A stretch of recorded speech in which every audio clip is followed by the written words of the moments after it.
माझी लाडकी बहीण योजनेच्या लाभार्थ्यांसाठी मोठी बातमी. ज्या महिलांनी 31 डिसेंबर 2025 पर्यंत ई-केवायसी पूर्ण केली आहे पण माहितीमध्ये चुका आहेत अशांना संधी. नागाव इथं जमिनीच्या वादातून धारदार शस्त्रांनी प्राणघातक हल्ला. 3 जण गंभीर जखमी, 5 जण किरकोळ जखमी, 40 जणांवर गुन्हा दाखल. कृष्णा नदीत उडी मारून 45 वर्षीय व्यक्तीचा मृत्यू. सांगलीत खळबळ, सरकारी घाटावर दुर्दैवी घटना. नदीतून पुरुषाचा मृतदेह बाहेर.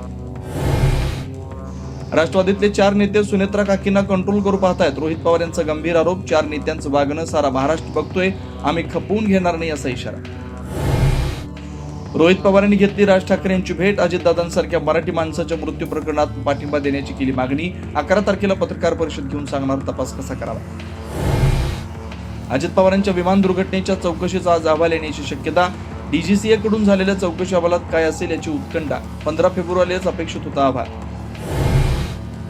राज्यसभेवर पुन्हा जाण्याबाबत शरद पवारांचं मौन. पक्ष नेत्यांचं ऐकून घेऊन काँग्रेस ठाकरे सेनेशी बोला अशी पवारांची सूचना. सूत्रांची माहिती. दिल्लीचे माजी मुख्यमंत्री अरविंद केजरीवालांचा मोठा विजय. मद्य घोटाळा प्रकरणी केजरीवाल, मनीष सिसोदिया यांच्यासह 23 आरोपींची निर्दोष मुक्तता. सीबीआय आणि केंद्र सरकारला मोठा झटका. कोर्टाकडून निर्दोष मुक्तता होताच केजरीवालांना झाले अश्रू अनावर.